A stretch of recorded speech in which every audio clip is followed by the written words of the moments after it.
हैं क्वेश्चन। तो प्रश्नों के उत्तर के लिए हमने आपको आमंत्रित किया। तो आपका सबसे पहले बहुत बहुत स्वागत और धन्यवाद कि आप यहाँ पे आए। और तो हम लोग छांदोग्य उपनिषद पढ़ रहे हैं। जो छांदोग्य उपनिषद में कल जब हम पढ़ रहे थे तो इसके कई प्रश्न हैं जो हमारे दीदी हैं सब अपने अपने प्रश्न स्वयं पूछेंगे। जो मुझे पूछना है वहां से शुरू करते हैं। बाबूजी, जो इसमें आदित्य आए, फिर वसु आए, फिर जो सब बारी बारी से हैं, इनके अर्थ क्या है? वसु कौन है? इंद्र हैं। वो अग्नि के मुख से खाते हैं, वो वरुण के मुख से खाते हैं। ये सारी बातें हमें समझ नहीं आ रही। कौन सा अध्याय है दी? बाबूजी, छांदोग्य उपनिषद का तीसरा अध्याय। तीसरा खंड। ये निकाल लूं तो शेयर कर सकती हूँ इधर में। पे, पेज संख्या क्या है? 113।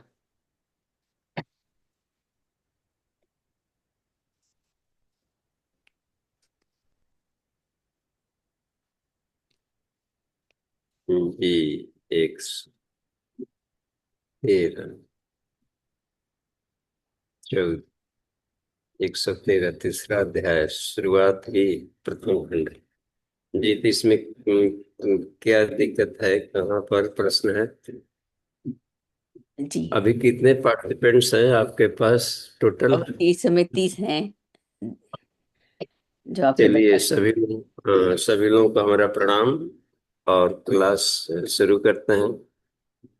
तो पूछिए, पहले पहला क्या प्रश्न है? सबसे पहले ये मधु विद्या क्या है? और इसके अंदर आदित्य, वसु और ये सब क्या हैं? और ये अग्नि के मुंह से वसुगण खाते हैं, ये वो कैसे खाते हैं? देखिए, इसमें पूरे ये यूनिवर्सल, ये सब देवता है शरीर में, रीढ़ की हड्डियों में, जिसे 33 कोटि, 33 वर्टिब्री है। जी। ते- इसमें इन्हीं देवताओं का वास स्थान है। 8 वसुगण है, 12 आदित्य है इसमें, एकादश रुद्र है, इंद्र प्रजापति। तो वसु कहा जाता है जो हर जगह वास करे। तो 8 वसुगण है। पृथ्वी, जल, अग्नि, वायु, आकाश, इसके सूक्ष्म परमाणु हर जगह है। प्लस मन, बुद्धि, अहंकार सूक्ष्म रूप में, ये आकाश के रूप में है। तो ये पूरी यूनिवर्स में हर जगह घुले रहते हैं। तो ये वसु कहलाते हैं। जो सभी जगह वास करे वो वसु है। जी। जी।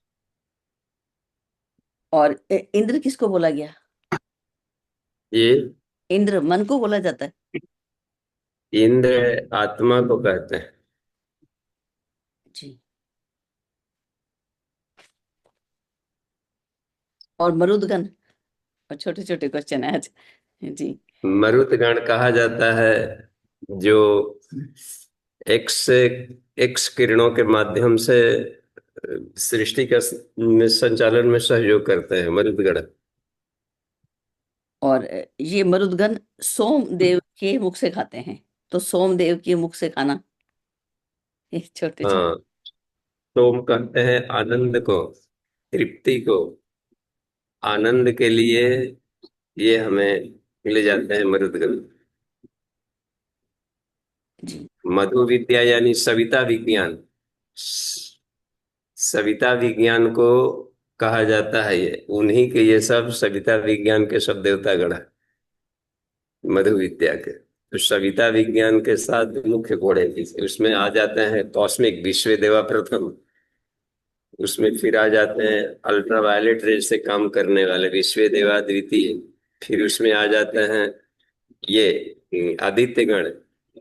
ये कहलाते हैं जो विजिबल लाइट से काम करते हैं संसार में। ये उनका वाहन है, विजिबल लाइट। इसके भीतर में चेतना के रूप में बैठकर सारे सृष्टि को जाकर के लाभ देते हैं। तो प्रकाश की तरंगे ही सारे संसार में काम करती हैं। इन्हीं को वाहन बनाते हैं। ये वाहन है ये सब नाम। और जो नाम लिए वो देवता, डिवाइन एनर्जी इसके माध्यम से काम करते हैं। जी बाबू। तो इसीलिए एक्सरे से जो काम लेते हैं वो मरुत गण है। गामा से काम लेते हैं वो साध्य गण है। और जो इंफ्रारेड से काम लेते हैं वे रुद्रगण है। ये कोई व्यक्ति के ऊपर नहीं घटता, ये व्यक्ति के ऊपर हम बात नहीं व्यक्ति, कर सकते। वेद में व्यक्तिवाची नहीं है देवता। जी। तो ये सात्विक। सब शक्तियां हैं, शक्ति धाराएं हैं। जी। जी। सभी लोगों से अनुरोध है जी, हेमलता दीदी, दीदी हमारी रोज एक्सप्लेन करती हैं हमको। तो दीदी आपसे शुरू करते हैं। हेमलता दीदी का क्वेश्चन था कल कि एक ही लाइन में अगर हरिओम। गायत्री की व्याख्या। जी दीदी आप बोलिए, खुद स्वयं बोलिए। जी। हरिओम। जी प्रणाम। जी बाबूजी प्रणाम। जी सभी प्रणाम। को सभी को प्रणाम मेरा। जी बाबूजी, छांदोग उपनिषद दीदी बहुत अच्छे से हम लोग को पढ़ाई हैं और समझ भी आ रहा था। पर तृतीय अध्याय में आकर थोड़ा सा हमको कंफ्यूजन होने लगा और अटक गए, तो हमें संतुष्टि नहीं मिल रही थी। तो हमने प्रश्न किया दीदी से, डिस्कशन किया, तो फिर आपका दर्शन हुआ। तो बाबूजी, सबसे बड़ी बात जो हमें जो इसमें दिखाया गया है, मधु विद्या सावित्री कुंडलिनी तंत्र में बाबूजी हमने पढ़ा था, तो कुछ कुछ मधु विद्या का समझ में आने लगा। तो शुरू वाला तो ठीक लगा, समझ में थोड़े सा आया बात, लेकिन छठा के बाद से फिर हमको समझ में आने नहीं लगा। जैसे छठे में लिखा हुआ है कि रोहित वर्ण का प्रथम प्रथम अमृत, द्वितीय अमृत, ये हमें कंफ्यूज किया। और दूसरी बात कि वसुगण अग्निदेव के मुख से संयुक्त होकर उसमें जीवन धारण करते हैं। फिर लिखा गया कि रुद्रगण इंद्रदेव के नेतृत्व में संयुक्त होकर। तो ठीक है, अग्निदेव यहाँ समझ में आ गया कि शायद ये अन्नमय कोश से संबंधित हो। और मणिपुर चक्र का हम लोग जैसा पढ़े हैं, अग्नि तत्व है और अग्नि देवता हैं उसके, तो इस तरह से थोड़ा उसको समझ पा सकते हैं। लेकिन रुद्रगण इंद्रदेव के नेतृत्व में, तो इंद्रदेव को कहीं हम लोग पढ़े हैं कि मन को संबोधित किया गया, इंद्रियों का नेतृत्व करने वाला। तो इसलिए यहाँ लिखा भी है आगे कि जैसे आदित्यगण वरुण देव के नेतृत्व में उनका जीवन धारण करते हैं। तो ये सब थोड़ा समझ में एक सीक्वेंस में नहीं बैठा पा रहे थे हम लोग, इसलिए हमको ज्यादा कंफ्यूजन हो गया कि दिशा दिशा भी उसी तरह से कंफ्यूज कर रहा था। तो पहला तो 5 में एक सीक्वेंस में लगा, जो पूरब, दक्षिण, पश्चिम और उत्तर। लेकिन इसमें हो गया कि सीधे पूरब से पश्चिम ला दिया गया और फिर दक्षिण से असल में उत्तर ला दिया। जी जी, असल में हम लोग लिमिटेड अर्थों में जीते हैं, इसीलिए कंफ्यूजन में पड़ जाते हैं। वेद के मंत्र हैं सब बहुआयामी होता है। जैसे इंद्र और वृत्तासुर का युद्ध हुआ तो आसुरी वृत्तियों को वृत्तासुर कहते हैं जी। अपने भीतर। और रुद्रगण प्राण है, प्राण ही रुद्र है। 10 प्रकार के प्राण हो गया इसे। तो प्राणों का नियंत्रण आत्मा है, इसलिए कहा कि इंद्र के अधीन काम करते हैं ये सब प्राण।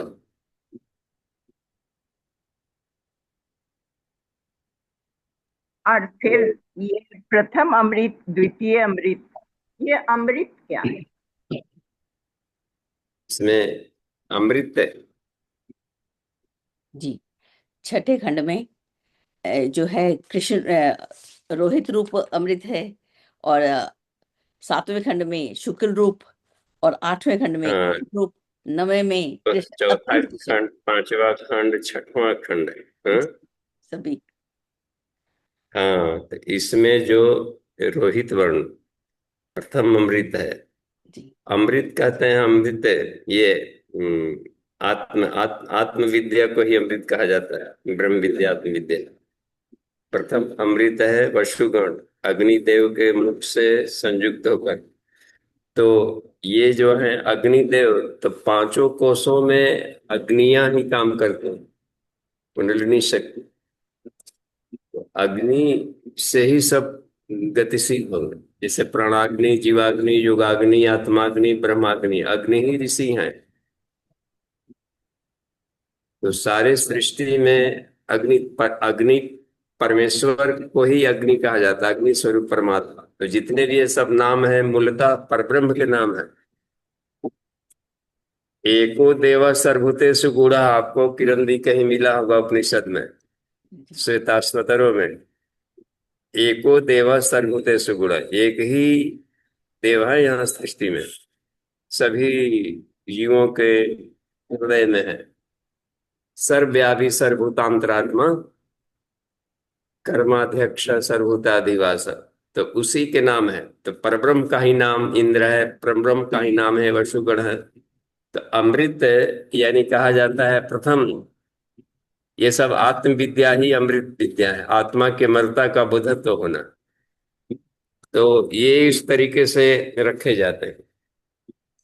जिसे आपको बृहदारण्यक मिलेगा, ब्राह्मण, ब्राह्मण शब्द मिलता जाता है, प्रथम ब्राह्मण, दूसरे ब्राह्मण। तो ये जाति वाला ब्राह्मण नहीं है, ब्रह्म विद्या को ब्राह्मण कहा है। आत्मविद्या को अमृत कह देते हैं, प्रथम अमृत, प्रथम आत्मविद्या। अमृत इसलिए कि आत्मा की अमरता का बोधत्व होता है इसे, इसलिए अमृत विद्या कहा जाता है।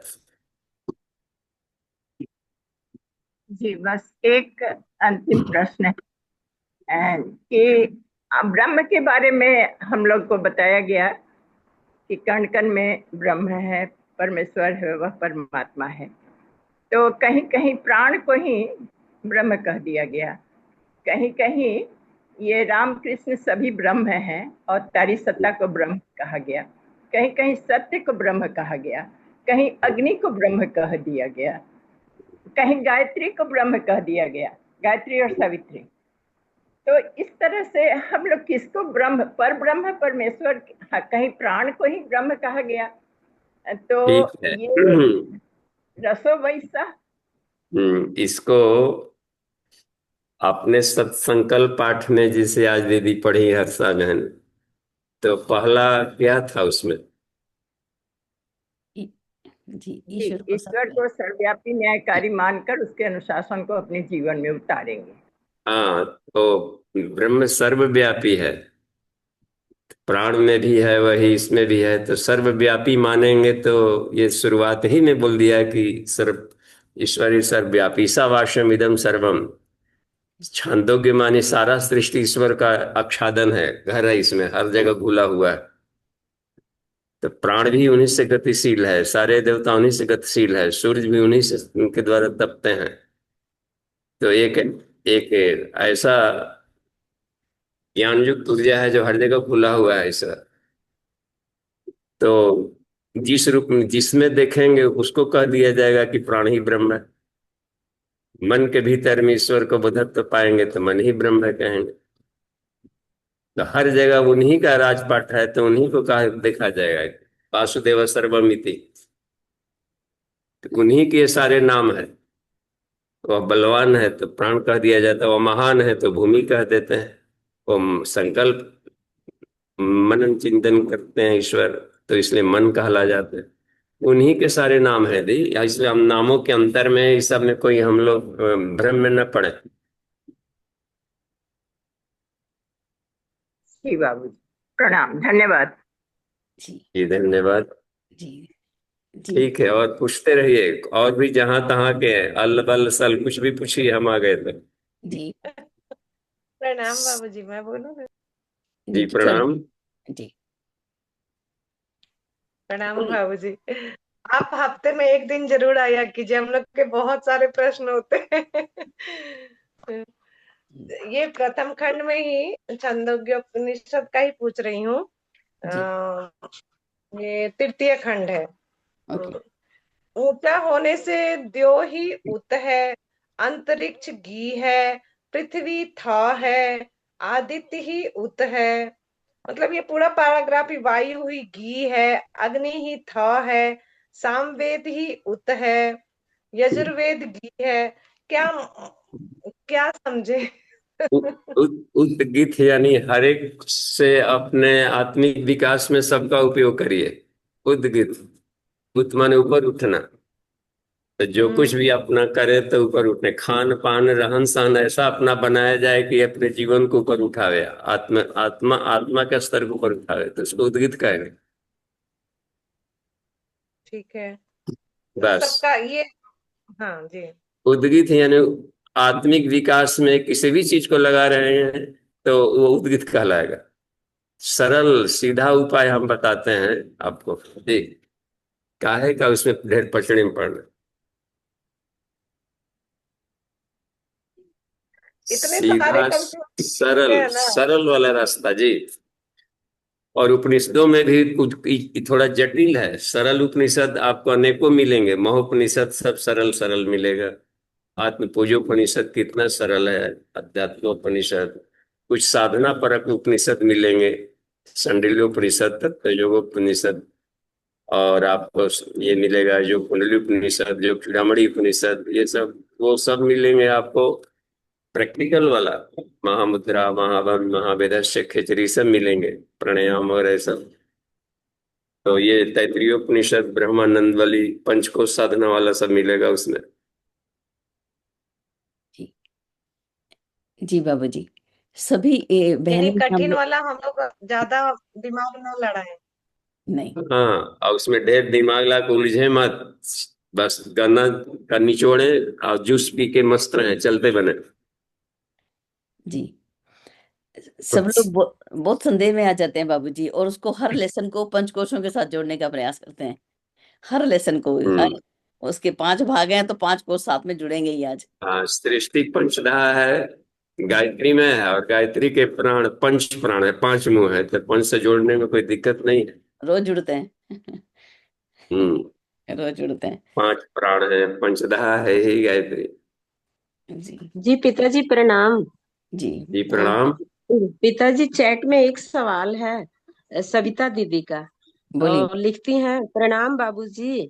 आपने कहा रीढ़ की हड्डियों में बेताओं का वास होता है, तो क्या यही किसी के कोष में प्रॉब्लम हो तो आध्यात्मिक यात्रा में डिस्टर्ब होगी? जी,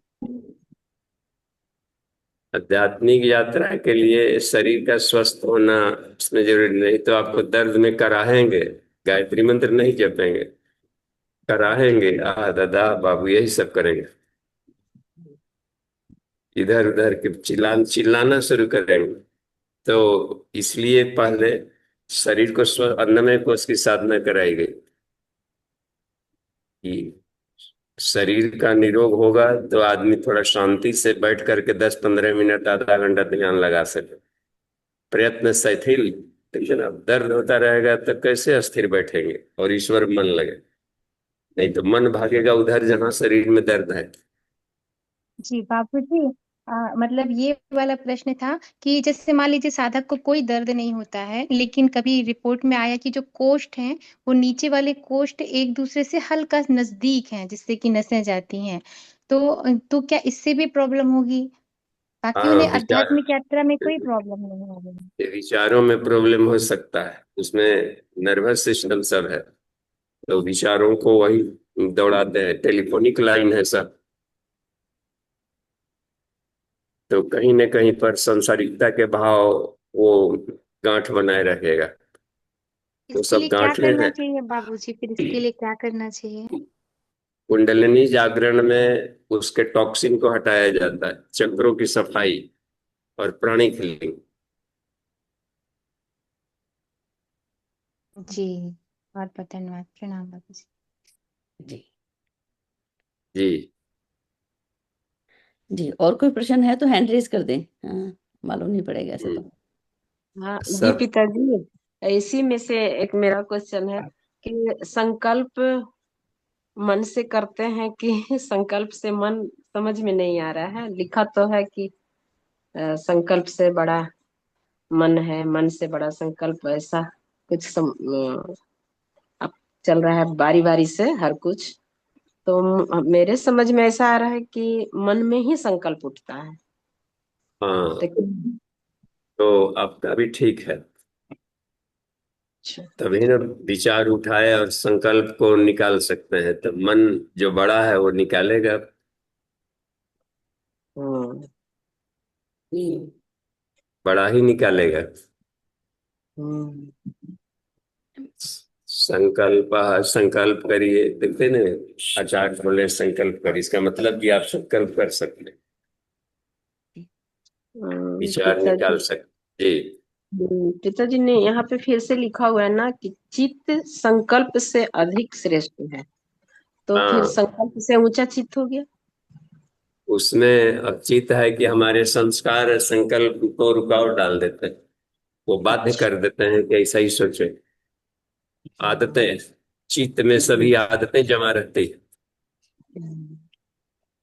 जी, और चेतन मन कह सकते हैं। हाँ, उसी में सब है, अच्छी बुरी आदतें सब है, चेतन अचेतन कर्माशय सब उसमें, चित्त का बहुत बड़ा राज्य है। जी। उसमें तो चित्त, अहंकार वगैरह है। ठीक है पिताजी, प्रणाम पिताजी। जी प्रणाम। जी बाबूजी, एक प्रश्न मेरा आ रहा है कि ना, जैसे हम हम्म। लोग अब अपने से तो ऊपर उठ गए, अपने सुख और दुख से ऊपर उठे। जैसे ही कल पंजाब के बारे में मैंने बहुत सारा पढ़ा, उसकी उसके बारे में जाना, तो मन विचलित हुआ कि कितना दुख जो है वो हमको विचलित करने लगा, कि कितना बड़ा दुख है। क्या वो भी साधना में बाधक है? क्या दुख, कहाँ से दुख है?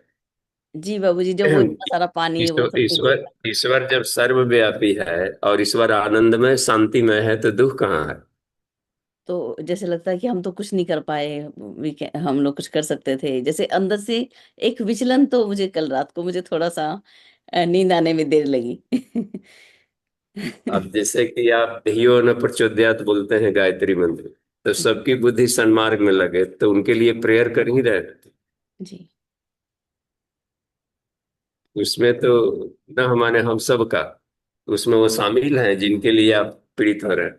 हम्म। और ईश्वर कण कण में है तो आपसे अधिक चिंता ईश्वर को है। जी। हम लोग अपने इस वो रहते हैं ना, अपना ये पराया जैसा जो बात रहता है, वो हर आदमी का अपनी क्रिया की प्रतिक्रिया होती है संसार में, तो सारा संसार क्रिया की प्रतिक्रिया पर चल रहा है। तो इससे आत्मानुभूति योग में इसी का अभ्यास करना होता है कि संसार उड़ती हुई परमाणुओं का धूल है, यहाँ पर हलचलें हर घड़ी होती है, गुणा गुणे सुवर्तनता इति मत्वा न सजते। यह समझ करके मन को इसमें चिपकने न दे संसार के किसी भी घटनाक्रम में। जी। तो हम लोग गीता को खाली पढ़े मत, उसको जीने का अभ्यास किया जाए। जी बाबूजी। जी, एक बार और ऐसा पढ़ने में आया था कि जैसे वो करुणा का जो है हमारा, वो बढ़ने लगती है जैसे हमारी कुंडली जागरण होती है। तो वो क्या भी सत्य है? हम्म। करुणा हमारी बढ़ती है क्या? हाँ, और करुणा करुणा इतना करुणा है कि रावण को खूब खून करके पिटाई किया जाए, अच्छा। वही करुणा है। जी। राम कितने करुणाकर हैं कि रावण की खूब धुन कर पिटाई किए और उनको एकदम, एक एक कृष्ण कितने करुणामय है, पुतना को किस तरीके से, बकासुर पुतना कंस वगैरह को कितना बढ़िया से मारे, ऑपरेशन किए। तो करुणा माने केवल माँ चाटी नहीं, हम्म। ऑपरेशन करुणा में आता है। डॉक्टर करुणाकर है कि मरीज को ऑपरेशन करके उसको स्वस्थ बना दिया।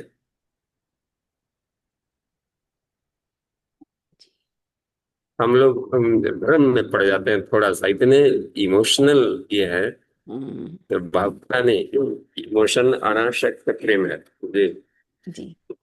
जी। और बहू जी, एक क्वेश्चन यहीं से आ जाता है। जैसे आज वाङ्मय नंबर 15 में सावित्री कुंडली तंत्र में गुरुदेव लिखे हैं कि विश्वामित्र चाहते तो स्वयं कर सकते थे, मतलब उनका वध कर सकते थे, उनको मार सकते थे सारे राक्षसों को, लेकिन हम्म। उन्होंने स्वयं न करके राम और लक्ष्मण को ले गया। उनको पूरा गायत्री सावित्री तंत्र मंत्र सारा सिखाया और उनसे करवाया, क्योंकि उस जगह पर पहुंचने के बाद वो स्वयं ना करके राम लक्ष्मण को ये करना, मतलब उनकी करुणा इतनी हो गई कि वो सब में ईश्वर देखने लगे और वो ये कार्य नहीं कर सकते थे।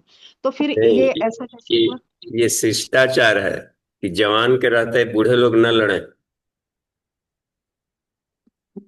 खराब लगेगा ना कि बूढ़ा लोग झगड़ा कर रहा है, जवान खड़ा होकर देख रहा है। जी। हम साधारण बहुत बुद्धिस्ट सुंदर। क्यों नहीं जी सोचते, हाँ? जी कृष्ण जब 80 वर्ष थे तब महाभारत हुआ था, तो उस समय अच्छा लगता है कि 80 वर्ष का लड़ रहा है और ये सब। तो ऋषि मुनि लोग नहीं लड़े, अब बूढ़ा लड़ता रहेगा जहां तहां तक, खराब लगेगा कि सब फिर जवान क्या कर रहा था। तो ये थे और ये उनका रिसर्च स्कॉलर थे, तो वो साइंटिस्ट थे तो रिसर्च सेल में जाएंगे। और जो राजतंत्र है उसका काम होता है रक्षा करना, तो राज्य व्यवस्था के अंतर्गत जुड़े थे। इसलिए इनकी विद्या सिखाई कि तुम क्षत्रिय धर्म का पालन करो, और देखो तुम्हारे ऊपर है ये, तुम्हारे राज्य में ऐसा हो रहा है, कोई तंग कर रहा है तो जी न्यायपालिका के शरण में जानी चाहिए, हर कोई अपना न्याय हाथ में न ले ले। तो बिल्कुल सब सिस्टम से चलते थे लोग, सामाजिक वो।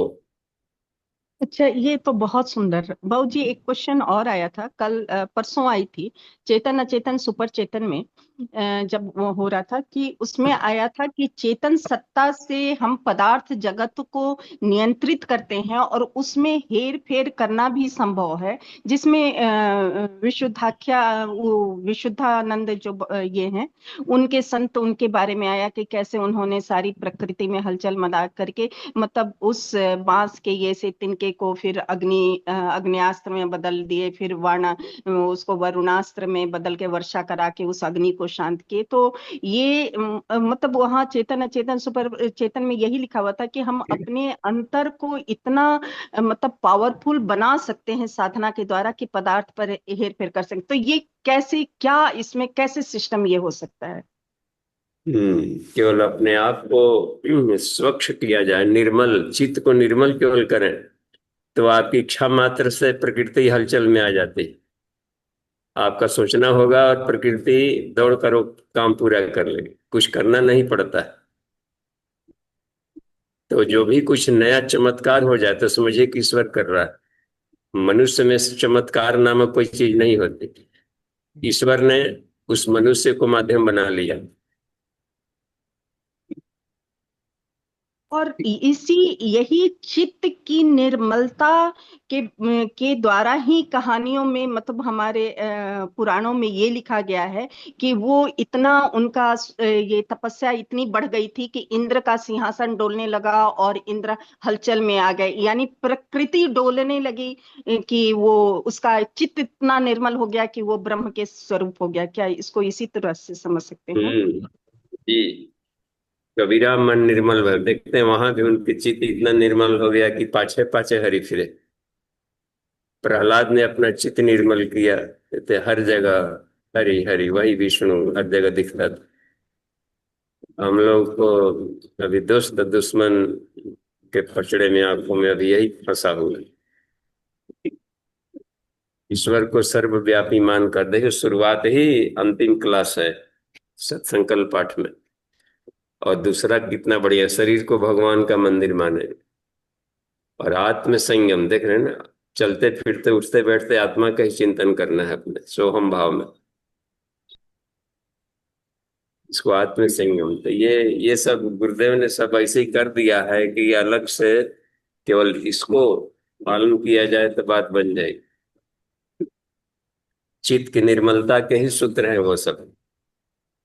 जी जी जी बाबू तो जी। फिर ये जब सब जगह हमको स्व को ही देखना है, उस ब्रह्म का ही दर्शन करना है, तो फिर जी ऑपरेशन कैसे होगा? जैसे डॉक्टर ऑपरेशन कर रहा है तो हम हाँ किसी को डांटेंगे, अगर गलत दिख रहा है तो उसका बहिष्कार करेंगे या फिर प्रत्युत्तर करेंगे, ये कैसे संभव है? हाँ, ये तब संभव है जब चित्त निर्मल नहीं हुआ हो। तो उस हालत की बात है, भगवान बुद्ध ने चित्त निर्मल किया तो उनको ऑपरेशन की जरूरत नहीं पड़ी, वो केवल समझा बुझा के काम ले लिए। और गुरुदेव का चित्त और बड़ा निर्मल था, इनको और भी जरूरत नहीं पड़ी युद्ध का सहारा लेना, ऑपरेशन का, केवल समझा दिए कि कुछ ऐसा कर तो लोग मान लिए। देखते हैं इनका तो स्तर पर निर्भर करता है।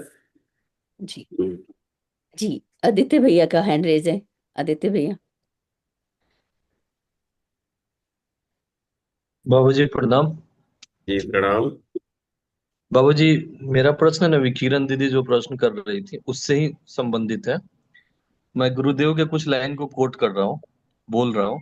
युग दृष्टा के जीवन दर्शन से लिया गया है बाबूजी। इसमें गुरुदेव लिखते हैं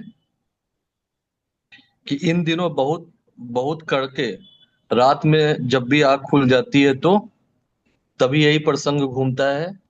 स्मृति पटल पे स्वजनों की हंसी, मोह ममता और भारी कतार, एक बड़ी कतार बढ़ती उमड़ती चली आती है। सभी एक से एक बढ़कर प्रेमी और सभी एक से एक बढ़कर आत्मीय, सभी को एक से एक बढ़कर बढ़कर ममता। इसके आगे गुरुदेव लिखते हैं कि मतलब कि मेरा ब्रह्म ज्ञान एक तरफ है और ये ममता एक तरफ है, और रात भर मैं आंसू आंसू पोंछते रह जाता हूँ। तो अभी आपने बोला ना कि किरण दीदी के प्रश्न के जवाब में बाबूजी, कि सब ब्रह्म में कर रहे हैं, तो गुरुदेव भी तो यही लिख रहे हैं ना। मतलब मैं इस पूरे गुरुदेव के वाक्य को समझ नहीं पाया कि गुरुदेव क्यों इतना ममता में फंस रहे हैं, या इस तरह ममता बड़ी बातें कर रहे हैं, बोल रहे हैं कि आंख से इतने आंसू निकलते हैं कि रात में कपड़े से पोंछना पड़ता है, सूखता भी नहीं है। आज आज समाज निष्ठुर हो गया है, इसलिए आत्मीयता के अवतार लेकर आए। कोई ठीक से बात नहीं कर पा रहा है, घर ही में परिवार टूट रहे हैं, पड़ोसी पड़ोसी का दाव पेच में सब लगे हैं। आदमी आदमी पर से विश्वास खत्म कर दिया, देखते हैं आदमी का। तब ये सबसे, ये धर्म की गिरी हुई अवस्था है या ग्लानि। तो नहीं आत्मीयता का अवतरण बन कर आएंगे तो दूसरों को भी बताइए। जी नहीं बाबूजी, मेरा प्रश्न ये था कि अभी किरण दीदी ने बोला ना कि आपसे कि पंजाब की स्थिति सुन के उनके हृदय में दुख की उत्पत्ति हुई, तो फिर आप बोले कि दुख कहाँ है, सब सारे जगह परमात्मा ही है। तो गुरुदेव के अंदर भी दुख की उत्पत्ति हो रही है जब हम मतलब कि अपने शिष्यों से बिछड़ रहे हैं, ऐसा गुरुदेव लिखते हैं। मतलब उसमें मुझे तो यही समझ में आ रहा है, कहीं गुरुदेव का भाव कुछ और होगा। हम्म। तो आत्मीयता के अभाव में सब हुआ। तो अभी सृष्टि में ईक्यू लेवल के कमी से ही अपराध बढ़ता है, या संसार में ये सब ज्वालामुखी भूकंप और ये सब आते हैं। दो साइंटिस्ट आए हुए थे रिसर्च में इंडिया में, वो थे रसियन, अलेक्जेंडर सतालोव और गोरेलोव करके नाम था, एंथनी। तो वो उनका था कि इन दिनों अपराध वृत्ति क्यों बढ़ रहा है। तो उसका मुख्य कारणों को मिला कि आदमी के खान पान में भी जो आ गया है तेजी से, नॉनवेज बढ़ते जा रहा है, और हत्या करके जानवरों के मांस खाए जा रहे हैं। तो हत्या करते समय उसमें या तो क्रूरता के संस्कार गया होगा जो काट रहा है, या फिर जो प्राणी है वो दबंग, उस पर दबूपन के संस्कार रहते हैं कि हमको बचा लो, बचने दो हमको। तो उसमें दोनों संस्कार होते हैं। या तो खाने वाला आदमी अपराध वृत्ति में उतरेगा, या फिर आत्महीनता के संस्कारों से ग्रसित होगा, सुसाइड भी कर सकता है पूरा। तो ये सब संस्कार या दहलता हुआ धरती पर जा करके बहुत बड़े बड़े भूकंप लाते हैं। तो ये जो बढ़ गई है, तो ईक्यू लेवल, भाव संवेदना की कमी से सब होता है। तो ईक्यू लेवल को बढ़ाने के लिए ही ये सब है, कॉस्मिक विज्ञान में कोश की साधना है। तो ये सारी बाबूजी, सृष्टि चूंकि ईश्वर की है, तो क्यों नहीं वो दयालु होगा, करुणा कर, किसको बचाना है। ये बच्चों की गड़बड़ी से हो रहा है तब। लेकिन बाबूजी जब हमारे ऐसा कोई व्यक्ति देखेगा किसी पर अत्याचार होते हुए, तो उसके हृदय में तो दुख की उत्पत्ति होगी ना। ये थोड़ा स्वाभाविक नहीं है? तो दुख की उत्पत्ति होनी चाहिए, तो अभी तो आप बोल रहे ह्यूमनिटी। थे नहीं होनी चाहिए बाबूजी। हाँ, तो अब दुख की उत्पत्ति में क्या रोने लगे कि कुछ उसका समाधान ढूंढे। समाधान ढूंढे, समाधान ढूंढना चाहिए, रोने से तो कुछ होता नहीं है। उठाने से तो कुछ हाँ, तो नहीं रोना, मैंने रहस्य को समझना। अब तो मान ले कोई घर में मर गया, अब तो छाती पीट रहा है, तो उसको भी कहा जाएगा कि दुखित है, और पीटते रह रहा है 4 दिन तक, अब खाना पीना बंद है, छाती पीट रहा है। दूसरा है बूढ़ा आदमी की नहीं रो रहा है और कफन की व्यवस्था बना रहा है, तो उसको निर्दयी थोड़े कहेंगे। जी। और बाबूजी हमें ये ठीक लगता है है और दुख और करुणा इन दोनों में हमें तो अंतर भावुकता पता अलग नहीं। चीज है, हम लोग भावुकता को उसमें जोड़ देते हैं, संसार से जुड़ी जो है। और होता आदर्श अलग चीज है, तो भावुकता हमारी आदर्श से जुड़ी रहनी चाहिए। क्योंकि ऊर्जा का तो कहीं पर ऊर्जा का अपने रूपांतरण हो इस ढंग से। तो गुरुदेव तो उसमें कहते हैं भाव संवेदना लगी है, उनको तो सुधारने आया था कि मनुष्य मनुष्यता से उतर गया और सबको प्रेम करना मनुष्यता का स्वभाव था। तो ये खत्म हो गई थी, सिखाने आए थे गुरुदेव। तो हर अवतार की अपनी अपनी भूमिका होती है। और वही परशुराम आए थे अवतार में तो केवल संहार करने की संहारक भूमिका में आए थे, गाजर मूली की तरह काट देते थे क्षत्रियो को। और राम को भी देखिए युद्ध का सहारा लेने आए थे, एकदम लंका नगरी उखाड़ 1 लाख फुट 1.25 लाख ना थी, गाजर मूली की तरह काट दी लंका युद्ध थे। महाभारत ये सब युद्ध। तो और वही वामन अवतार आए तो केवल समझा बुझा कर काम निकाल लिए, बस केवल दाम उसके। इन दिनों जहां पर जैसी विकृतियां हैं वैसा अवतार प्रक्रिया आती। इन दिनों बस विडम कम भरचू का काल है, तो यही देना कि हमारी भाव संवेदना है तो मोह में बदल गई है, केवल अपने अपने अपने पराये में केवल उमड़ रही। आदर्श से हमारी संवेदना खत्म हो गई, उच्च स्तरीय भाव संवेदना। तो भावनाओं से शक्ति ले, भावनाओं में रोए नहीं बहकर। तो वो कह रहे कि मैं रोता हूं, यानी हमारे आंतरिक पीड़ा है कि धरती इतनी मेहनत से बनाई गई है, इसको हम अपने कर्मों से तहस नहस न करें। जी इतने ऋषियों का ज्ञान विज्ञान रहते हुए भी हम अज्ञानियों की तरह बिलबिला रहे, तो ये नहीं रोने की बात है। जी जी बाबूजी। जी रीता दीदी बोलिए। प्रणाम बाबूजी, कोटि कोटि जी नमन। प्रणाम। सभी बहनों को प्रणाम। बाबूजी आपने बहुत अच्छा जवाब दिया कि प्रचोदयात, जो किरण दीदी के सवाल पे आपने जवाब दिया था कि उसमें ही प्रेयर हो रही है, तो लगातार प्रेयर करें। अगर दूसरों का दुख देख रहे हैं, कुछ कर नहीं पाते तो प्रेयर तो कर सकते हैं। तो ये आपने बहुत अच्छा जवाब दिया था, मुझे बहुत आनंद आया आपकी वाणी सुनकर। धन्यवाद, कोटि कोटि नमन। और एक और बात मैं थोड़ा सा चंचलता पूर्वक पूछना चाहती हूँ गुरुदेव। वो कहते हैं ना कि बिनु सत्संग विवेक न होई, है ना। आगे की लाइन है, राम कृपा बिन सुलभ न सोई, है ना प्रभु। तो हम ना जैसे मैं ही अपना ही मन बताती हूँ, मैं पाठ नहीं करती हूँ, अगर कुछ नहीं करती हूँ तो कहती हूँ प्रभु की कृपा नहीं हुई। प्रभु मुझे इसका समाधान दीजिए।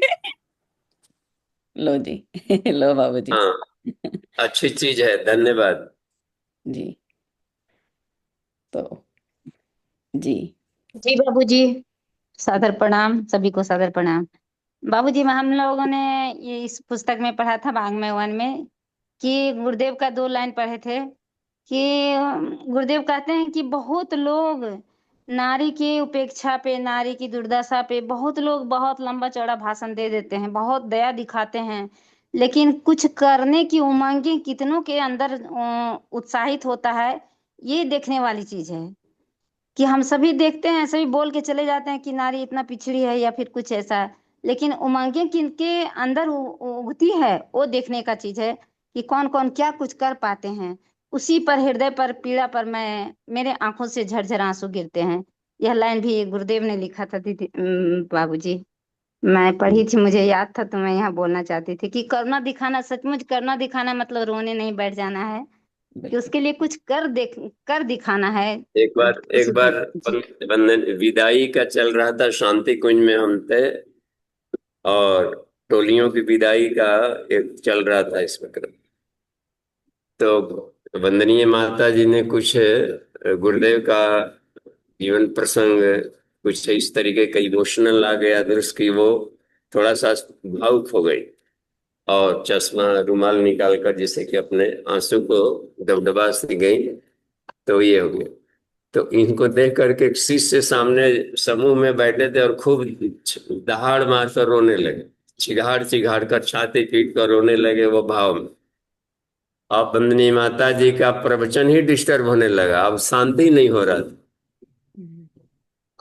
तो अंत में माता जी ने कहा कि इसको टांग वो छटपटा रहा था, तो चार लोग टांग कर उधर फेंका उसको। तो उसको टांगा गया, चार आदमी जाकर उधर फेंका रूम जाकर ये करने का। तो कहने का मतलब होता है कि भावनाओं से शक्ति ली जानी चाहिए, भावनाओं में बहना नहीं चाहिए। जी उनके छोड़े काम को हम ये करें, पूरा करें, ये एक पीड़ा है, दर्द। जो पितर लोग शरीर छोड़ दिए, जो अपने घर के बुजुर्ग लोग, तो उनके छोड़े काम को पूरा करना उनके प्रति भाव संवेदना। प्रणाम बाबूजी। जी सभी जी प्रणाम। उपस्थित लोगों को मेरा सादर नमन। मेरा एक छोटा सा प्रश्न है कि अगर हम देख रहे हैं किसी को कि वो बहुत दिनों से अत्याचार सह रहा है, और सह रहा है, ये वो खुद भी गलत कर रहा है, और जब सहने वाले को समझ में आया तो उसने धीरे धीरे विरोध करना शुरू किया, और अत्याचार करने वाले ने और अत्याचार बढ़ा दिया। तो जब सहन की सीमा पार हो गई तो शोर सा होता है। अच्छा, जब शोर होने लगा तो उसमें शोर करने के लिए उकसाने, यानी कि जो दुखी करता है व्यक्ति, वो व्यक्ति ये चाहता है कि दुनिया वालों के सामने क्यों मुंह खोलना। तो ये कहाँ तक उचित है, जबकि गुरुदेव ने कहा कि अत्याचार मत सहन करो। अगर तुम सही हो तो तुम सामने वाले का अत्याचार मत सहन करो। तो कैसे करा जाए? तो अब यह है बुद्धिमानी की, अत्याचार नहीं सहने के लिए प्राणमय कोष को जगाया जाए। बल है नहीं, चल पड़े उसको करने, तो और पिटाई हो जाएगी इनकी। तो उसको बुद्धि पूर्वक लिया जाए कि उसको अस्थायी समाधान क्या हो सकता है। तो और भी उनसे भी तो कोई बड़ा होगा। अब पिताजी ऐसा कर रहे तो दादा के पास हम जाए। तो और होता है कि इस तरीके से, किस तरह इन दिनों लगा हुआ है कि बड़ा राष्ट्र है उसको ऐसा कर रहा है, तो और राष्ट्रों को मिलाएं, कैसे करें। तो इसीलिए न्यायपालिका भी बनी हुई है इसमें करने का। तो अत्याचार नहीं सहने का मतलब है कि उसकी बातों को हम ना माने। हो गया नहीं सहना, मर गया, दो कौड़ी का हो गया आदमी। जी कोई आदमी अत्याचार करता है कि हमारी बात मान ले, ठीक है, विरोध नहीं करेंगे, लेकिन उसकी बात भी नहीं मानेंगे, तो नहीं, ऐसे ही वो मर गया होता। जी जी, धन्यवाद उपेक्षा, बाबूजी। प्रणाम हाँ, बाबूजी। उपेक्षा कहलाता है ये। जी तो ये गांधीयन विचारधारा के थे गुरुदेव। जी असहयोग, ठीक है, तिलक दहेज हम बंद नहीं करा सकते, सामने वाला घर वाला लेगा ही लेगा, हमारा नहीं दाल गल रहा, तो ठीक है, रुस भूल जाएंगे, उसको आशीर्वाद देंगे, लेकिन उस दिन खाना नहीं खाएंगे। जितना है उतना हम कर सकते हैं अपने भर, कि हम समर्थन नहीं देते। जी जी रूपा दीदी, रूपा गुप्ता दीदी, बोलिए। हम्म, प्रणाम प्रणाम बाबूजी। प्रणाम सभी। प्रणाम।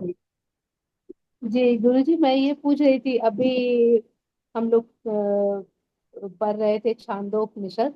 उसमें अध्याय 2, उसके खंड चतुर्विंश खंड में, वो जो श्लोक में वो जो अंकों से जो लिखी हुई है, उसका क्या मतलब होता है, उसको कैसे पढ़ा जाए? क्या अंक, कौन सा, कहाँ? ये ये, वाला हाँ, चतुर्विंश खंड है, तो भी अध्याय 2 का, छांदोपनिषद में। 111 पेज। जी, 111 पेज। 111 पेज, अच्छा, 111 पेज निकाल लिए। जी, तो उसमें जो श्लोक शुरू होते हैं बाबूजी, जो 4 से लेके जो श्लोक शुरू होते हैं, उसमें जो 3 3 करके अंकों से जो दिए गए हाँ, हैं, उन तो ये सबको क्या मात्रा है। पढ़ना चाहिए? जी, ये कैसे ये पढ़ना राग, चाहिए? देखिए, संगीत गाने वाले राग अलापते हैं। जी, तो 3 लिखा हुआ है, यानी राग को 3 मात्रा तक कहा जाए, फिर जाकर के उसको 3 मात्रा तक और उतार चढ़ाव किया जाए। आ, अच्छा अच्छा। ऐसे नहीं गाते हैं लोग, गायक लोग। जी, तो वो समझ जाएंगे कि इसको इस ढंग से मंत्र बोलना है। ध्वनि का उतार अच्छा चढ़ाव है वो अच्छा आप, हाँ, कितनी मात्रा, यानी कि 12 मात्रा तक अलापना है। 3 3 6 3 9 12 है ना, 2 2 4 1 5, 15 मात्रा तक उसके लंबा आलाप लेना है। हम्म। ठीक है। इसका ये तो है। तो आप तो सिर्फ इसके अर्थ केवल जान लें और आगे बढ़ जाएं। हर अच्छा। लाइन का अर्थ जानना जरूरी नहीं है। हाँ हाँ मॉल में हाँ। हर उपनिषद एक मॉल है, और मॉल जी की सारी चीजें आपके लिए नहीं रखी गई है, जी। पूरे इलाके भर के लिए है। अरे मॉल में यार इतना खरीदना है, आज सब आपका नहीं, आप घूमिए टहलिए और एसी का हम्म। मजा लीजिए और घरे जाइए। जी। और या टहलिए, एक जी सुई सुई खरीदना है, चम्मच खरीदना है, अपने से काम से लें, अपने काम की चीज लिया चल पड़ा। जी जी। और हाँ, बाजार में तो सारी सब्जी रहेंगे ही।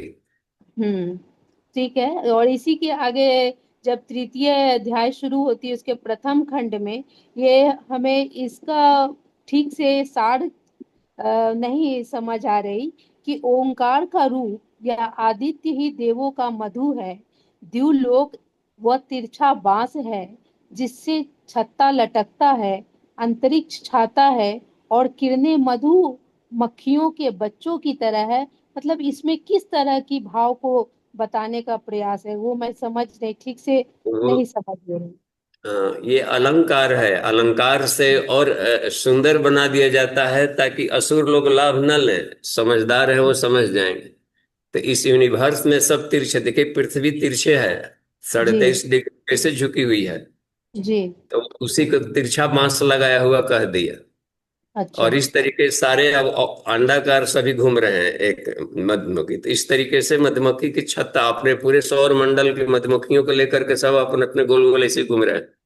अच्छा। तो आकाश में सब लटकी हुई है, मधु मधु छंदा है सब ये। तो कहने का और मतलब जो प्राण की वर्षा करती हैं तो प्राण को मधु कह दिया जाता है। प्राण विद्या ही मधु विद्या है। गायत्री अपने आप में मधु विद्या है, प्राण विद्या है। अच्छा, तो यहाँ आदित्य ही देवों का मधु है। तो यहाँ हाँ देवों का मधु मतलब प्राण विद्या से है। हाँ, देवताओं का शहद है, मधु यानी मिठास, अमृत है। हाँ हाँ। तो यहाँ आदित्य का मतलब हो जाता है सविता। जी। अच्छा। तो ओंकार सविता का रूप या आदित्य, ये ओंकार का रूप इस शुरू में लिख के जो ब्रैकेट की गई है उसका क्या तात्पर्य हुआ? जी ओम, ओंकार रूप पहला अक्षर। हाँ हाँ। तो इसमें असौ आदित्यो देवस्य मधु, यही ना बोल रहे हैं ओंकार रूप। जी। हाँ, जो वो हाँ उसको क्या बताने की कोशिश की गई है कि ओंकार रूप, फिर उसके बाद तब विश्लेषण किया गया कि यह आदित्य ही देवों का मधु है। तब हाँ। इसका को कैसे ओंकार, समझ। ओंकार हाँ। रूप है यार। अब देखिए ओंकार रूप ब्रैकेट में है, इसमें हम्म कहीं भी हम्म आपको जो ये दिया गया है ना उसमें, उस संस्कृत में कहीं भी ओम शब्द नहीं है। हम्म। तो ये जी। हाँ, तो ये ओंकार जितने ब्रैकेट में है, ब्रैकेट को किसी और ने जोड़ा है। हम्म। तो हम संस्कृत देख लें उसमें, तो संकेत को दिया गया है ओंकार रूप का मतलब होता है कि सारी सृष्टि में समव्याप्त है। जो अच्छा। सविता है हाँ। सर्वव्यापी, अच्छा। उसको ओंकार रूप कहना का मतलब है सर्वव्यापी ईश्वर, इसको ओंकार कहते हैं। ठीक है। जी दीदी। तो वह मधु विद्या है सविता। सविता हाँ। सभी जीवों में देवों सविता का। परमात्मा। अच्छा। वो जी सारे सूर्यों को भी प्रसवन वही करता है, जन्म देता है सूर्यों को भी, जो सारे सूर्यों को भी जन्म दे, हाँ। प्रकट करे, वो सविता है। अच्छा। हाँ, आदि तो मतलब प्रकाश। उसी को लेकर के फिर ये सारे खंड को इस तरह से समझाने का प्रयास किया गया है। जी, तरह तरह के सभी जी उलट पुलट के रोटी कैसे सेका जाता है, तो जी जी। हर तरीके से समझाया जाए। हाँ, तो इसीलिए इसमें दक्षिण उत्तर जी, पश्चिम करके समझाया गया है। और जी जी जैसे बाबू। छात्र वैसे ढंग से समझाया गया है। कुछ आ गए होंगे इस तरीके के शास्त्रीय ढंग से समझने वाले क्लास में, तो उनको इस हम्म। ढंग से समझाया जा रहा है। जी जी। जी। ठीक है। जी ठीक है, दीदी। प्रणाम गुरु जी। जी। प्रणाम बाबू जी। जी विभा दीदी, बोलिए। दीदी बाबूजी, इनके प्रश्न तो कभी समाप्त नहीं हो सकते विभा दीदी के। जी जी, विभा दीदी बहुत प्यारी हैं और बहुत प्रश्न लेके बैठी होती हैं। जी। हम्म। जी दीदी प्रणाम। आप तो मेरी प्रेरणा है, जो कि हम बुक का मेरे पास भंडार था पर हम पढ़ते नहीं थे। पर उपनिषद प्रज्ञोपनिषद पूरा फिनिश, खत्म। आपकी प्रेरणा हमको जागृत कर दी, एकदम पूरा पढ़ लिए और पी भी गए। अब उतारने की कोशिश में लगे हुए हैं। जी लेकिन अब बाबूजी से पूछते हैं सवाल। बाबूजी, आपको प्रणाम। और आपसे निवेदन है बाबूजी, हमें छंदो उपनिषद एकदम बारीकी से हमें पढ़ना है और कुछ कुछ जीवन में उतारना भी है, जैसे कि आप अभी बताएं। और अभी तक आप बताएं, लेकिन हम संतुष्ट नहीं हुए, पर थोड़ा थोड़ा क्लियर हुआ। रूपा दीदी लास्ट में जब क्वेश्चन की तो मुझे थोड़ा सा समझ में आया, पर उतना अच्छे से हम संतुष्ट नहीं हैं। जी तो बाबू अब हम पढ़े कितना, क्योंकि इसमें तो मुझे बारीकी से पढ़ना है, सीरियल बाय सीरियल पढ़ना है। तो इसमें है बाबूजी, मुझे दिमाग को टच करती है हमेशा। जैसे हम पढ़े आंख बंद हो या खुले, दीदी पढ़ाई पर हम अटके हुए हैं वहीं पे, कि दक्षिण दिशा में जब सूरज जाता है तो बिल्कुल काला हो जाता है। तो इसका मतलब क्या होता है? नहीं नहीं मतलब और कुछ बताए हुए है दीदी, पर हम अभी बुक नहीं पढ़ रहे हैं, जी दीदी, इसलिए उत्तर बाबूजी दिशा बहुत में, अच्छे से पकड़ लेंगे। हाँ, हाँ, अति उत्तर दिशा कृष्ण जो में। है वो उत्तर में आता हाँ है। उत्तर में रात्रि के जी समय वो अति कृष्ण रूप बताया, दक्षिण में तो जी। वो सफेद रूप है। हाँ हाँ, तो बाबूजी से पूछ रहे हैं इसका मतलब क्या होता है, हमें नहीं, बार बार टच करता है और पढ़ना तो क्या है बारीकी से। हाँ किरण दी क्या जानना चाह रही है? बाबूजी, कि दक्षिण दिशा में जो उत्तर दिशा में अति कृष्ण क्यों हो बोला गया उसको, क्योंकि वो अंधेरा है। जी बाबूजी आप बताइए। उत्तर दिशा में क्या है? अब जैसे यहाँ पर यहाँ पे ना रूप दिखाए गए, रोहित वर्ण जैसे इसको दिखाया गया, इस वाले सूत्र में था। कौन जी से दीदी, सूत्र में? जी बाबूजी एक मिनट, प्रथम खंड में ये बाबूजी। नहीं नहीं, ये प्रथम तीसरे खंड, खंड का वो ले लीजिए। प्रथम खंड। प्रथम खंड में नहीं आया दीदी, ये है अष्टम खंड जो है कृष्ण रूप तृतीय अमृत है। ये कृष्ण रूप जो है अष्टम यहाँ पर लिखा खंड है। है। हाँ जी जी अष्टम, अष्टम खंड में आए इसमें। जी अब यह जो कृष्ण रूप तृतीय अमृत है, जी विद्या को अमृत कर दिया गया है, ठीक है। तो यह जो कृष्ण रूप तृतीय अमृत है, आदित्यगण वरुण देव के नेतृत्व में उसमें जीवन धारण करते हैं। तो सविता और सावित्री में हम लोग पढ़े होंगे कृष्ण, कृष्ण शब्द जो आ गया है इसमें, काला जी सविता, तो ये सावित्री पक्ष हो जाता है। कृष्ण पक्ष को हम खराब न माने, जैसे कि इसलिए पर्व त्योहार कुछ कृष्ण पक्ष में रखा गया, कुछ शुक्ल पक्ष में रखे गए, कि हम भेद दृष्टि न रखें। तो रात को डरिए मत, अपने जीवन में चारों तरफ से ईश्वर को ओढ़ना बना ली, ईश्वर को बिछावना, ईश्वर को ओढ़ना, तो इसी को छांदोग्य कहते हैं। उठते पीटते सब जगह ईश्वर ही ईश्वर, ईश्वर से छा लिया अपने आप को, तो छवाई को छंदोग्य कहते हैं, कि छा लिया एकदम अपने आप को, बस ईश्वर ही छाए रहते इस व्यक्ति पर। छंदोग का ये है। तो कृष्ण रूप जो अमृत है, तो उसमें भी देखिए आदित्य वरुण देव के नेतृत्व में जीवन धारण करते हैं। रात्रि में जब आप सो जाते हैं तो बैटरी चार्ज होता है, रात्रि 9 बजे तो आदमी सोएगा नहीं, तो ऐसे ही शरीर नष्ट हो जाएगा। तो बैटरी को दिन सविता है तो रात्रि सावित्री है, और वरुण देव कहलाते हैं उसमें शीतलता ग्रुप है, जीवनी शक्ति है उसमें।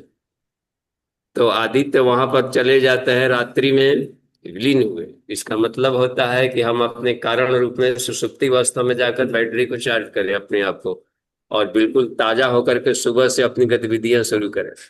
तो दिन और रात्रि में कभी भेद नहीं कि रात हो गया ये नहीं काम करे वो नहीं करे ये सब। तो रात्रि बनाएगी अपने आप को ये करने का, भेद दृष्टि खत्म करें हमने अपने, इसलिए कभी कृष्ण कहेंगे, कभी शुक्ल पक्ष की करेंगे वो, ये है।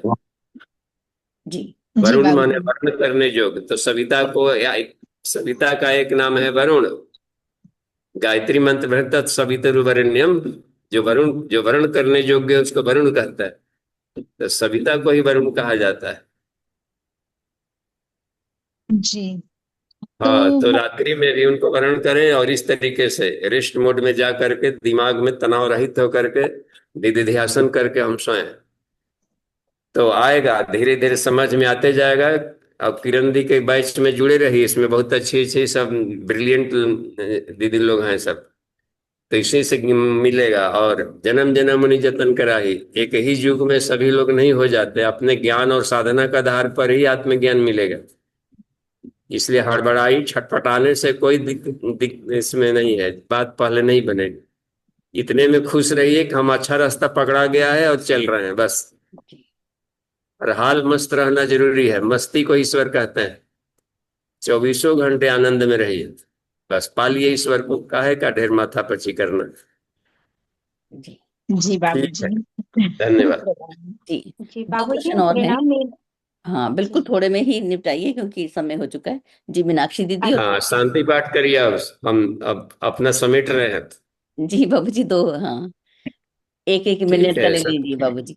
सभी लोग को धन्यवाद। अभी और लेंगे, चलिए पूछिए। प्रणाम। पूछिए। प्रणाम दीदी, जय गुरुदेव। दीदी मुझे ना थोड़ा ध्यान से रिलेटेड पूछना था और जब से, तो बाबूजी बताइए, हम पूछ सकते हैं क्या? हाँ, ध्यान कैसे करें बाबूजी? हाँ, नहीं उसमें दीदी, मुझे पूछना था ना, 1 मिनट दीदी। जी बाबूजी, बाबूजी को चरण स्पर्श, और बहुत अच्छा लगा आपका दर्शन करके। मुझे यही पूछना था कि जब जप और ध्यान करते हैं ना, तो उसमें जो कुछ मैसेज आते हैं, तो मतलब उस मैसेज को तो पकड़ना नहीं है, हमें आगे बढ़ते जाना, ध्यान करते जाना है। बट वो वाला मैसेज हमें दिन में याद आता जाएगा, तो क्या उसे याद करना चाहिए या फिर उसको इग्नोर मारना चाहिए? हाँ, यदि याद करने में शांति और आनंद मिल रहा है तो याद करिए। हाँ, वो अच्छा महसूस, बहुत अच्छा महसूस हो रहा बस है। गुड फील होना चाहिए दीदी। जी जी जी, बहुत बहुत ठीक है, धन्यवाद धन्यवाद। बाबूजी, हाँ, आपके शांति का। दर्शन। अब किरण दी अपने क्लास को संभालिए, सभी बहनों को प्रणाम। जी बाबूजी। जी, प्रज्ञा दीदी आप रह गए, कोई बात नहीं, आप कक्षा में पूछ लेना। जी, तो बाबूजी का बहुत बहुत धन्यवाद। बहुत बहुत धन्यवाद बाबूजी, हम आपका कैसे धन्यवाद करें, हमारे पास शब्द नहीं है। और आप सभी का भी बहुत बहुत धन्यवाद, आप सभी ने यहाँ पर बाबूजी से अनेक प्रश्न पूछे। और ऐसा लग रहा है जैसे हम पढ़ रहे हैं सच में। और बहुत सारे प्रश्न लेके बैठ, स्टूडेंट के पास प्रश्न कब होते हैं? जब वो पढ़ता मैं है। किरण दीदी आपसे क्वेश्चन कर सकते हैं ना? बिल्कुल, हाँ, बोलिए। दीदी ना ब्रह्म विद्या खंड है, मतलब मैंने उपनिषद पहले नहीं पढ़े, अभी रिसेंटली ही किया पढ़ना। तो इसमें ना ये आया है कि जब आत्मा किन किन लोकों में होती हुई ब्रह्मलोक पहुंचती है, वहां पे अप्सराएं स्वागत सत्कार करती हैं, फिर ब्रह्मा जी किसी पलंग वलंग पे होते हैं। तो I just wanted to know कि ये एग्जैक्टली ऐसा कुछ होता है या कुछ प्रतीकात्मक रूप में कुछ अलग बताया गया है? यहाँ तो सब प्रतीकात्मक ही होगा। अब ये तो जाकर ही देखना पड़ेगा मुझे, तो वैसे अभी तो मैं गई नहीं ठीक है मुझे मालूम नहीं है। और ये दीदी प्रतीकात्मक ही प्रणाम। है दीदी, हाँ। जो ये एक कथा बताई जाती है कि वो हमारे कर्म जो हम अच्छे करेंगे तो हमारा स्वागत होगा, इस बात में। ये ब्रह्म विद्या समझ उपनिषद का कौन सा उपनिषद है? उसमें ये ये लाइन है आती है। उपनिषद, कौन हाँ। सा? कौशिक कौशिक की हाँ, कौशिक की उपनिषद। उसमें है, अगर हम अच्छे काम करते हैं 1 मिनट के लिए। अब मैं भी ऐसे सोचती हूँ, जब मैं जाऊंगी तो गुरुदेव दोनों हाथ खोल के खड़े होंगे। अगर राइट। मैं काम अच्छे नहीं करती, गुरुदेव की आज्ञा के अनुसार नहीं चलती, गुरुदेव ने मुझे काम दिया और मैं घर में चिपके बैठ जाऊं, तो मुझे इसका हाँ, स्वागत होगा? वो तो लकड़ी लेके खड़े होंगे। खैर, तेरे को मैं बताऊं, चल वापस। ये यही हाँ होता है। बेसिकली प्रतीकात्मक ही होता है, राइट। प्रतीकात्मक है सब कुछ। जैसे हम लोग ये प्रतीक है सब कुछ। सच में अच्छा काम करेंगे तो वेलकम है। जी दीदी। दीदी प्रणाम। और जी इस सवाल में थोड़ा सा हेल्प है कि आप न मरने के बाद क्या होता है। इस साहित्य छोटा सा पुस्तक है और पतली सी है, इसको आप पढ़ करके देखिए, फिर आप उसका सवाल का जवाब मिल जाएगा। ठीक। प्रणाम दीदी, वैसे आप बहुत स्वाध्याय करती हैं, नहीं, प्रज्ञा दीदी बहुत स्वाध्याय बहुत करती स्वाध्याय करती हैं जी दीदी। जुड़ा करो, हमें भी गाइड करते रहो साथ साथ। जी मीना दीदी, आशीर्वाद दे दीजिए। जी दीदी प्रणाम। अभी मीनाक्षी दी ने पूछा कि जैसे हम साथ जब ध्यान करते हैं तो कुछ दिख जाता है, कुछ ये जो भी दिखती है, तो उसको हम पकड़ें कि ना पकड़ें। तो बाबूजी ने बताया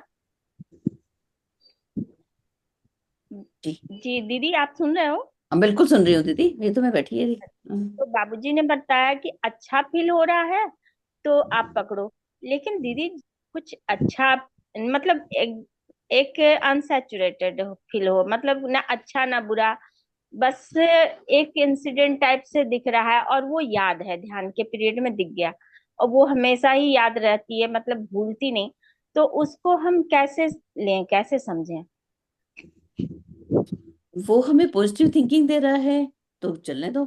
अगर वो मुझे नेगेटिव देता है, परेशान कर रहा है, तब तो हटाना ही पड़ेगा उसको। वैसे भी हम मैसेज डिलीट करते हैं ना दीदी, कोई अच्छे मैसेज भी, जी मैसेज मेमोरी जब फुल हो जाती है, फोन का उदाहरण जी। लेते तो हम उसके डिलीट करते हैं ना, कि मेमोरी फुल हो गई, मुझे और पेमेंट नहीं करना, मुझे मुझे इतनी फोटो हम्म, रखनी है। जो एक्स्ट्रा मैसेज है उसको हम्म, डिलीट मारते हैं।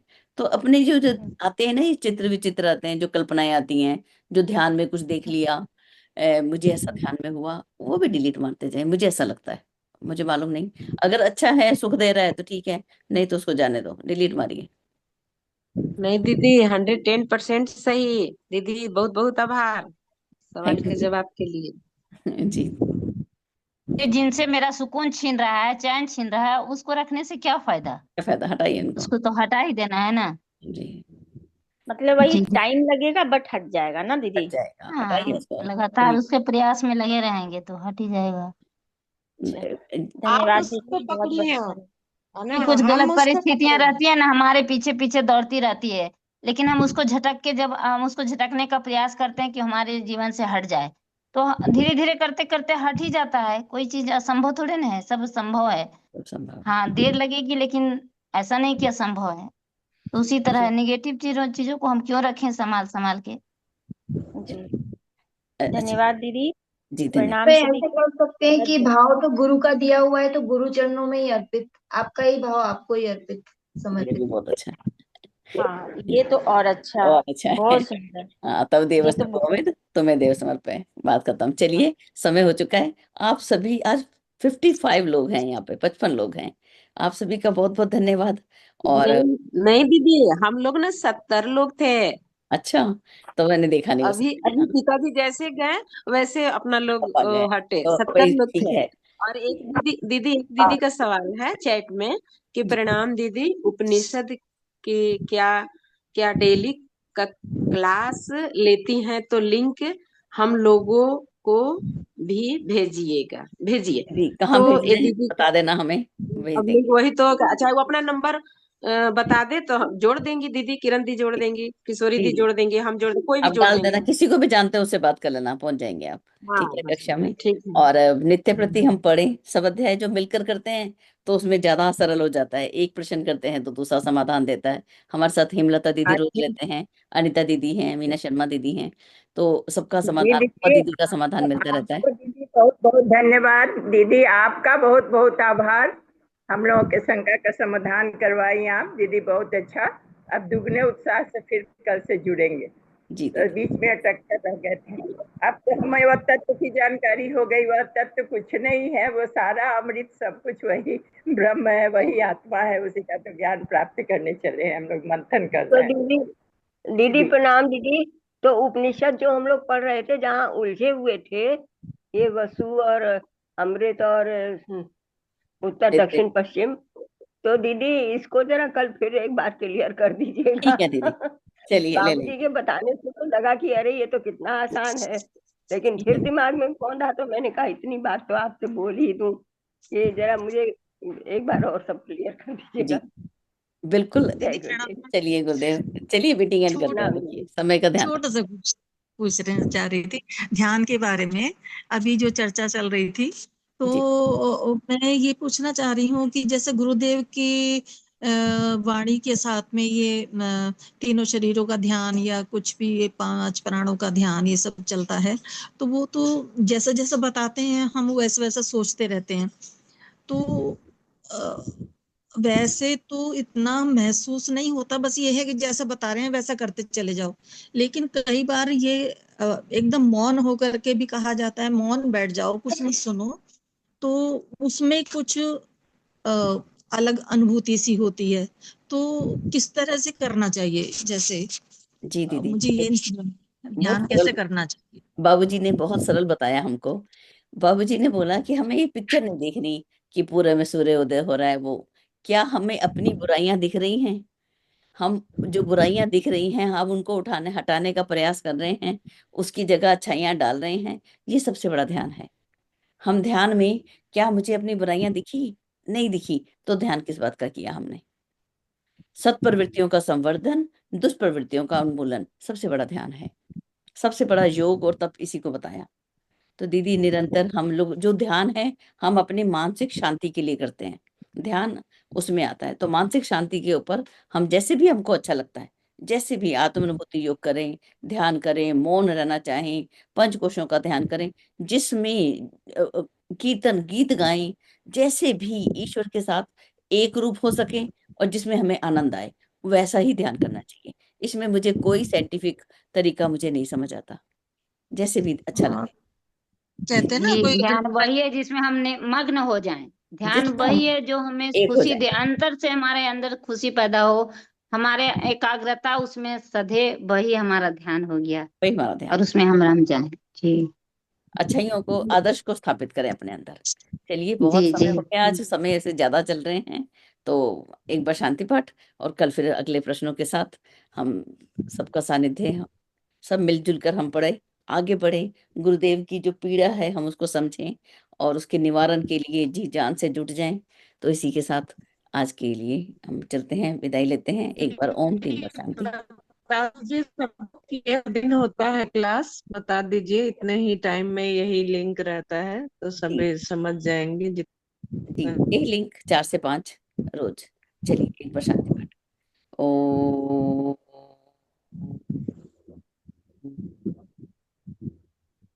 शांति ही, शांति ही, शांति। जय गुरुदेव, सभी को प्रणाम। तो मीटिंग एंड करते हैं, आज्ञा दीजिए।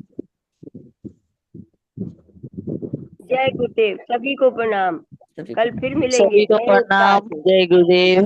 जय गुरुदेव। बहुत ही जय अच्छा गुरुदेव, सुनहरा, सभी को सादर बहुत प्रणाम।